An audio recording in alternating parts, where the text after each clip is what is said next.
Anderson. I'm a disciple making movement trainer and coach, and I'm excited about sharing with you today from my experience. I don't have all the answers, that's for sure, but I have probably faced most of the issues that you face as a disciple maker myself in the last 30 years that I've been doing this, or I've coached somebody who's faced a similar issue. So if you have a question that you need help with, that is what this live Q&A I do on Fridays is all about. I see Dana there. Good to see you, Dana.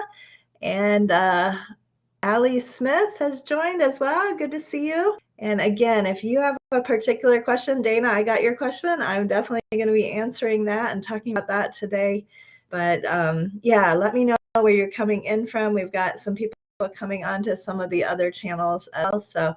But I'm going to dive right in and get started.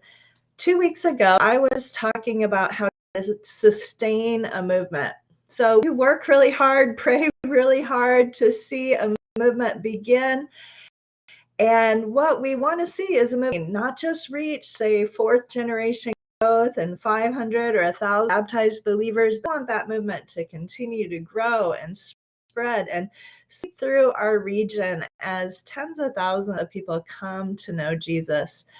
But the sad news, and I'm just going to tell you up front, is that not all movements continue. Some movements start and then they plateau or they die. And so I want you guys to upfront be aware of these, what we call death factors for movements, things that can kill a movement, can stop a movement from moving forward. And I don't have time to do a whole teaching on this, but I just want to highlight a few things that you can be careful about as you are starting your movement and working on seeing multiplication happen in your area, so that you have the right DNA and you avoid these dangers from the beginning. Whether you're planning your first house church, your first disciple making group, or whether you already have 3rd generation, 4th, or 5th generation, this is really applicable to you. So the number one in my mind of why most movements die is the injection of outside funds, right? One of the characteristics of disciple making movements is that they are indigenous. That means they are of the local people. They have local leadership, people who are from that area, people who are from that culture. They have local culture and music and things that they use are of the local people, the local culture. And they use local resources, local money. It is a huge temptation. Believe me, I have faced this temptation. I've given into it. I've made this mistake sometimes. To inject outside money, because when exciting things happening like what we're seeing in Asia, just today I got a couple of pictures from one of our trainees in a restricted access or an unreached place in Asia, and he sent pictures of baptizing people. Exciting things are happening and people want to invest, people want to help. But sometimes the money that we invest from the outside, not sometimes, usually, let's use the word usually, that money comes into the movement and actually destroys that local sense of ownership in the movement. And the local people stop giving. They start looking outside for assistance. The motivation and drive to reach their own people with their own resources is diminished, and tendency sets in. So if you're an outsider working with a movement, let's say that you're a foreigner, maybe you're a Nigerian working country in West Africa, or you're a Westerner who's working in Asia, you need to be extremely careful.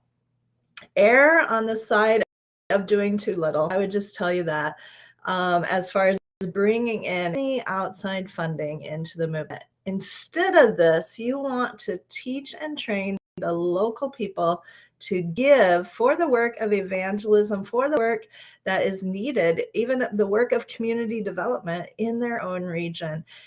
Because I've seen it time and time and again. I could give you hundreds of case studies of movements that were started. They looked like they were going to take off, and then they started paying outside, they started paying people in the movement to do the work of the ministry, or they bought a bunch of motorcycles for people, and then the other people didn't want to go for evangelism because they didn't get motorcycles or whatever. So be very careful of outside funding coming into a movement. Instead, teach the local people to give. So important. Okay, one more that I want to mention is a reason why movements stall. And you get some initial movement taking place, some initial organic growth. You're starting to see the multiplication, but they stall because the leaders do not focus on leadership development. So as we are multiplying disciples and as we are multiplying groups, we also need to multiply leaders, right? And how do we multiply leaders? Leaders multiply leaders, right? Disciples make disciples, leaders train leaders. And so we need to take time to really have a strategy for leadership development as our movement grows so that it won't stall. And one more reason I wanted to just mention is over dependence on the apostolic leader. And too much control also from the apostolic leader can kill a movement. Initially, you're getting traction. They're starting to go. That apostolic charismatic leader is driving the movement forward with their exhortation and inspiration and faith. But there's an over dependence on that one apostolic leader, and we don't see leadership passed on, authority, responsibility passed on to the other leaders that are being developed in the movement. That too can really limit a movement's growth, and it can stall out because of that. So those are just some things. We talk more about this in the Moving Forward in Disciple Making Movements course that we offer. I know Dana took that course. I know there's her watching who probably took that course, but we have a new cohort coming up in November. And if you haven't yet registered for that course to take our second level DMM course, I'd really encourage you to do that. There's something that we have in that course on what is necessary to sustain a movement. So I wanted to mention that. Let me greet a couple of you who've come on. I see Deepak and Nick and Purpose to Function. I'm not sure who that is. Arthur, a bunch of you joining on Instagram. Great to see you guys. And we've got Taj joining. Where are you coming in from, Taj? Bishnu. We have George from Ghana. Great to see you today. Welcome on the call today. And if you've got an issue you want me to talk about, please go ahead and put that in the chat, and I would love to comment on that and give you a little bit of input from my experience. But let me go ahead and move on to another question that came up.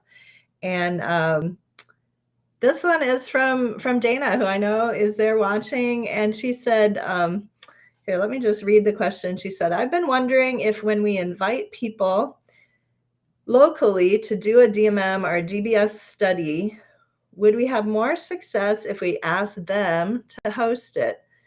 I really like to invite people to our own home, but it seems like whatever we start doing, they do model off of that and they don't see themselves as able to. Okay, so they're not able to do what you're modeling. And yeah, they want the leaders whose home they've been invited into to keep doing it. So you're struggling with getting them to see that they can do it, and you're wondering if shifting to their homes or start right in their homes could be a way to see greater multiplication. Just saying, this is an excellent and a really important one, and there is no like magic answer to this. There's no formula, but I think the principle that we've seen work in many places around the world is, yes, it is probably better whenever possible that you form a new group in their case. Okay, and when you meet somebody who's a potential person of peace, and you're asking them, do you have some friends who would like to join in this and study scripture together, or join you in hearing these stories from the Bible? Do you have any friends you'd like to invite? And do you have a suggestion of a place where we could meet? I think it creates that sense of this is theirs, not yours, and can more quickly hand off to them. I just read something this morning about if you model something more than 2 times and then you don't give it to them, you over model, it does create dependency. And I would agree with that. It's a, it depends on the particular people, it depends on the context, but as quickly as you possibly can, you want to let them start to do it, let them start to lead it, let them start to take responsibility for that, and do it in their own space with their people rather than with your people. A lot of times what happens is we share the gospel with someone, they seem interested, and we invite them into our existing house church group or into our existing discovery group. Hey, we're meeting on Thursdays, want to join us at my house? And in a sense, it's okay because you are like a person of peace and you're inviting them to come in. But if you're looking to start new groups rapidly through those new people, you do want to do it in their space. So if you met them in the grocery store, you met them in your hair salon, as is your case, Dana, then say, hey, could we meet somewhere? Do you have a suggestion of where we could get together? And do you have anyone else that you'd like to bring along? And get it into their space. And then they will be, if it's with their oikos, they'll be kind of the natural leader of that. And you always work through them. And as soon as, maybe you're going to model with them the day before, make sure they know what they're doing, and then they lead it. And you might go just to watch and then debrief the next time with them. But of course, it depends a bit on the context and the people. So I'm not sure. Dana, let me know. Did I answer your question? Is that helpful input? Do you have a follow-up question on that? Feel free and let me know about that. For others who are listening, what do you guys think? Have you experienced this kind of issue as well, where you bring people into your own home and it's hard to get them to feel confident that they can do what you're doing? If you have, give me a thumbs up. Let me know what your situation is with that. And one last comment that I would just make, which I think is really relevant and similar to the question you ask, is everything we do needs to be reproducible.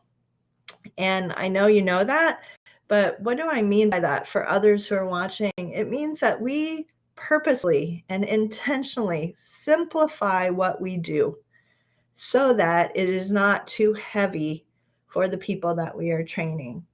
Let me just give an example of that again. Prayer. Right? For some of you, you've been Christians for many years. You have amazing prayer lives. And when you pray at the beginning of that discovery group, you pray with zeal. George, I'm thinking of you. You have such a prayer life. You can pray for many, many hours. And you've developed yourself as a man of prayer. And that is wonderful. But a new believer or a new seeker is definitely not going to be able to do what you do. And so you intentionally want to pray lightweight prayers, okay? Not that they're not powerful, but you want to simplify your language and simplify even the length of the prayer. Make it simple, make it easy so that it feels doable to those people. If we make things too complex and we make them too heavy, they will feel intimidated and like they can't do that. And so everything you do in that group, it needs to be genuine, authentic, and real, but it also needs to be light, right? So intentionally lighten the way that you're doing things so those new people can begin to do it. Sometimes people also want to practice before they actually do something. So I think meeting with people ahead of time, if you're going to lead a group for the first time, meet with them, have them share this, go through things with them, and then be there with them to help them their first time. And, you can step in and assist a little bit if you need to. It's that model, assist, watch, and leave model or launch model. And Dana, glad that was helpful. Tradition is hard to see past. I want to be hospitable, but I really want others to see they're able to do this. Absolutely. And they are. And yes, it's wonderful. The gift of hospitality is one of the characteristics of elders and leaders that, Paul talked about when he wrote about it in the book of Timothy. So continue to use that, but maybe be hospitable to have them over what they're going to do when they host this group in their context, rather than having the group actually host it. So again, no formulas on this, but just some info today. Abdullah, where are you coming in from? Abdullah says, thanks for inviting us in this question and answer. My question is, why do we fail in our group making and organization? Okay, can you tell me a little bit more about your group and what you're doing? And even what do you think might be some of the issues that might be causing problems? Are you sharing the gospel with people, but you're having trouble forming those groups? I just need a little bit more information from you to be able to respond to that. So while you're doing that, let me jump to another question. This is another question that came in from BJ. Again, one of our trainees who's done the Getting Started Disciple Making Movement course. And I'm just going to, for those of you who haven't done that course, you can go to ymfm.com to see the courses that we offer and click on the icon that says Getting Started in Disciple Making Movements. Get more information about our courses offer, which many of you who are listening and on the call today have taken those courses. So BJ, who's one of those trainees, he says, one question arises in my mind, man. Here, if we find some believers from other churches and try to make disciples, then should we have to ask their pastor? Because if we don't ask and later they grow in faith and become a disciple maker, then their pastor may accuse us as thieves and church dividers. Such incidents happening in India. So excellent question, BJ. If you are training and making disciples of someone who is a member of another church, do you need to ask the pastor's permission before you enter in that discipling training relationship with them? And again, this is a little bit textual. Some parts of the world, this is a bigger issue than others.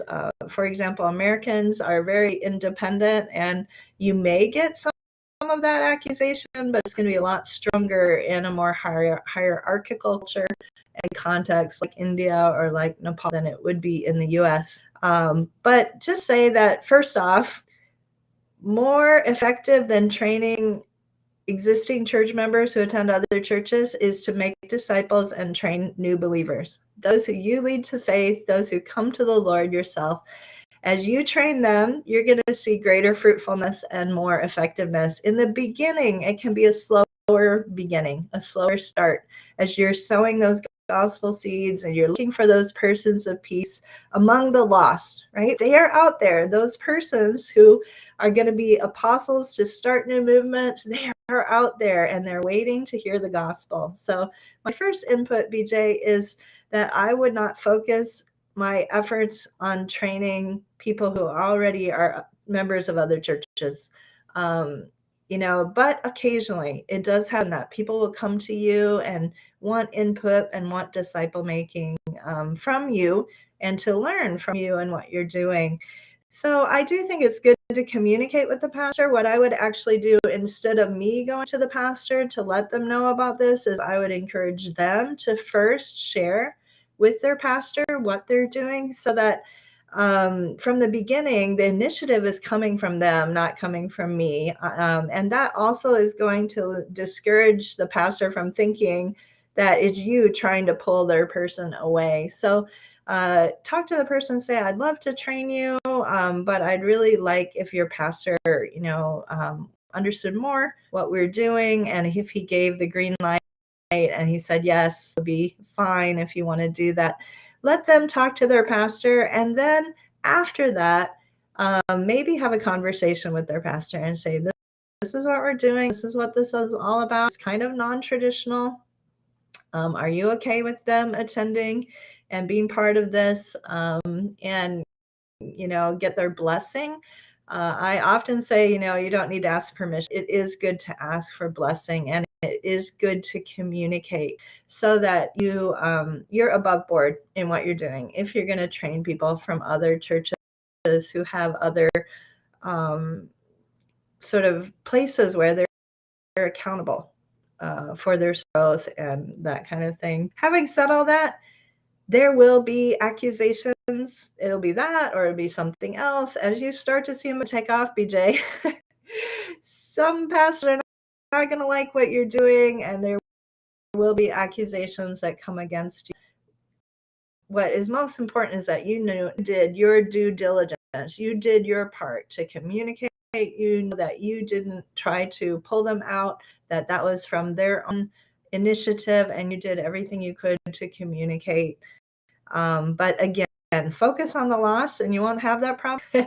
And it's a lost who Jesus focused on, right? He said the Son of Man came to seek and save the lost. He didn't worry trying to convince the Pharisees. Some Pharisees did Jesus followers, and he did change, but he didn't focus on the Pharisees. He didn't focus on changing their mindsets very much, right? He focused on lost people, and that's where he made disciples the most. And so what Jesus did, I think you're going to see more fruit and less trouble in that way. So I hope that gives you a little bit of help, BJ.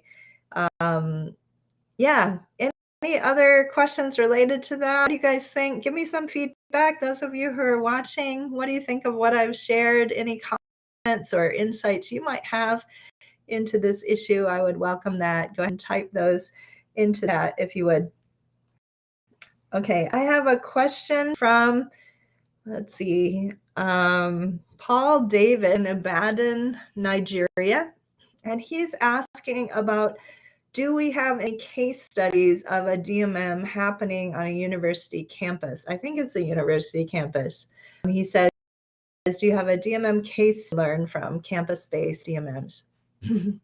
Let me just say that I didn't have a lot of time to research this and look for this. So I did do a little initial research, and I know I've heard of some movements that have started on university campuses.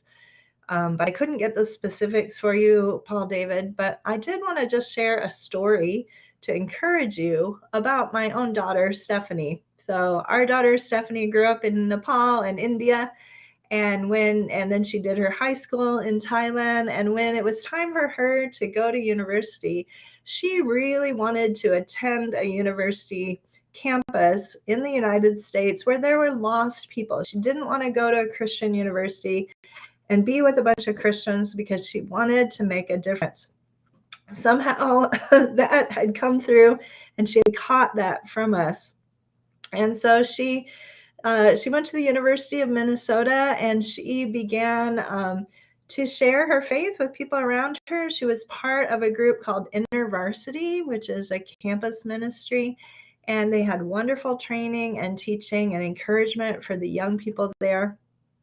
And so Stephanie started sharing Jesus with people in her dorm, right? She lived in a university dorm.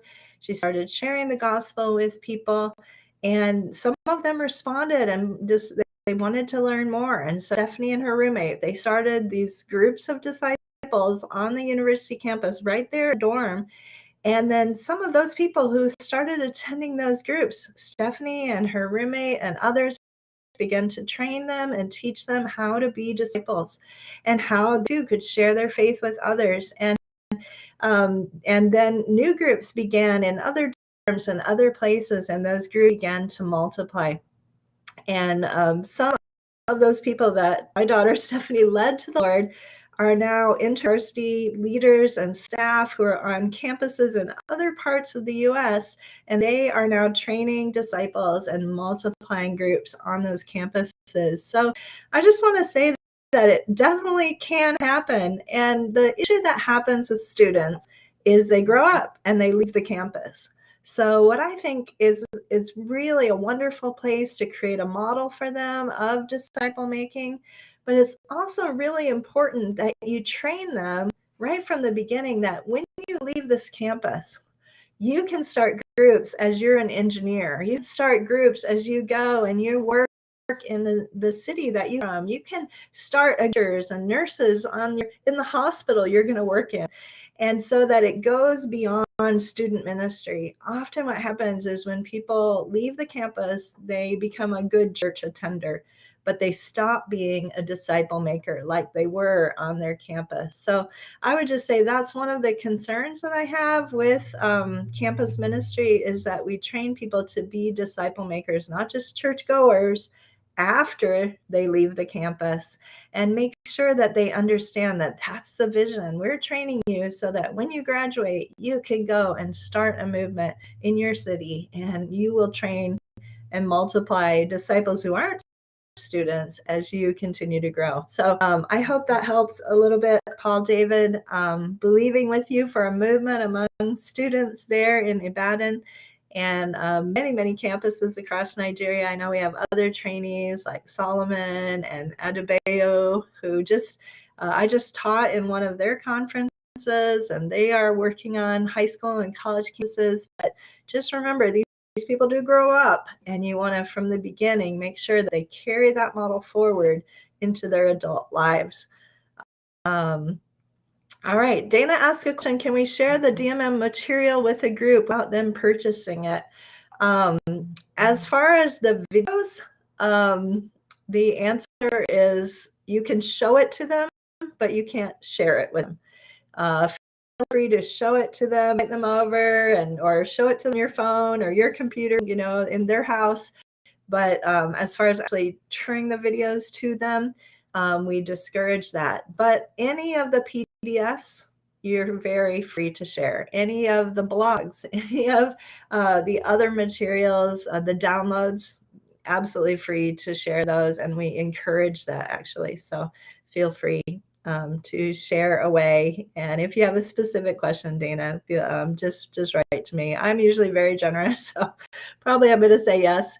But we do try to protect our material a little bit, because we want people to take the course who are interested, have the community and coaching and all the other elements of the course. Bute, see you from Carnplay, Nimba, Liberia. Wonderful. I know I was just WhatsApping with you, and so good to have you on the call, Bute. We would love to see a movement take off in Liberia. And if you have any particular questions, please go ahead and pop those in. Jay Chetri, good to see you. And Jeffrey from Nigeria, Olusina Jeffrey. Ingam, where are you coming in from, brother? Ingam? Let me know again if you have any particular questions. Wow, our half hour has gone by really quickly. Let's see if I can sneak in one more question here today. We have a question from Stella. She asked, maybe I can two more. There's two more that I really want to answer. We may go a little longer than our half hour today, but Stella asked, she says, I'm wondering how best to share the gospel in an international school where many religions are represented without being overly assertive or considered a fanatic. So, Stella, I would just say what a wonderful opportunity you have to work with international students in a school who are coming from Hindu, Buddhist, Muslim backgrounds. And how can you share with these students as a teacher in the school? Well, I know that different countries have different laws about that, and what you can actually share in a classroom context is probably different from what you can share one-on-one. But I would just say that, again, the most natural way to share is to share your story. Share something that God did in your life with them in a private manner, not up front in the class, but meeting them outside the class or after school hours. It's okay. Share what God has done in your life. Share a story of how you encountered Jesus and what he's done, or your personal story, your testimony with them. And then see if they're interested to learn from God's word. And, you can start an after-school Discovery Bible study with students who are interested. Tell stories from the Word of God. Even in the classroom, you can tell a Bible story and just don't say that it's from the Bible. And then say, if you have questions after class about this story, or you'd like to hear other similar stories, that have really impacted my life and influenced who I am as a person, come talk to me after class and we can talk about that.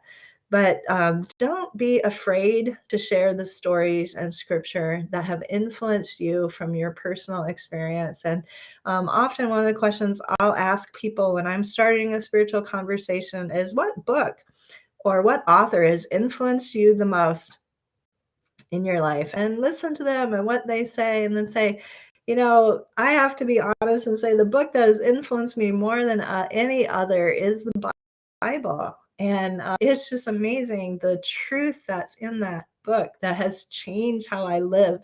Would you like to hear more about that, or something like that, so that you're in a natural way sharing with people? All right, moving on to the next question. Steve Tengbei asked, why did Jesus take only men to be his disciples without women? Okay, great question. I'm glad you asked that. And I would just say he didn't. There's strong evidence that Jesus also had women who were a part of his group of disciples. Now, they aren't mentioned in the Bible, and that has to do with the culture of that time. They're not mentioned as the 12.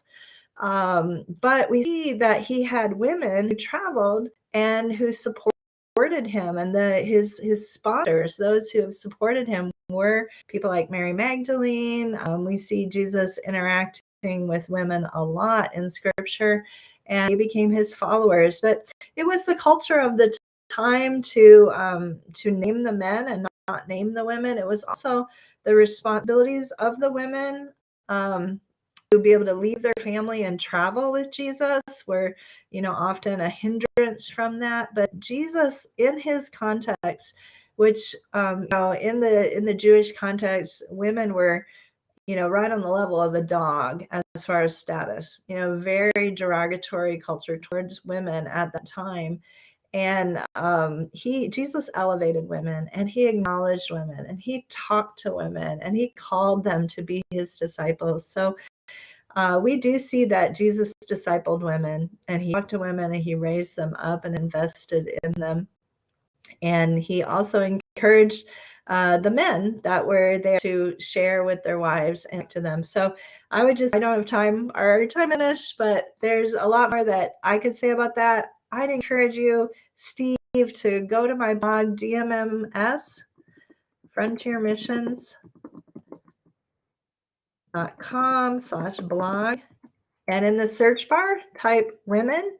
And I have 3 or 4 or 5 articles about women and women in disciple making. And even, I think I might have one about Jesus and the disciples who were women. So you can go there and check that out and get more information. And that is a great resource for those of you, if you have a question that I haven't answered, or I don't have time to answer, or you want to find out more about baptism, or you want to find out more about how to do tithing in a church, or a house church, or any of those things, just go to that blog and type into the search bar. I have hundreds of articles there that could likely be of help to you.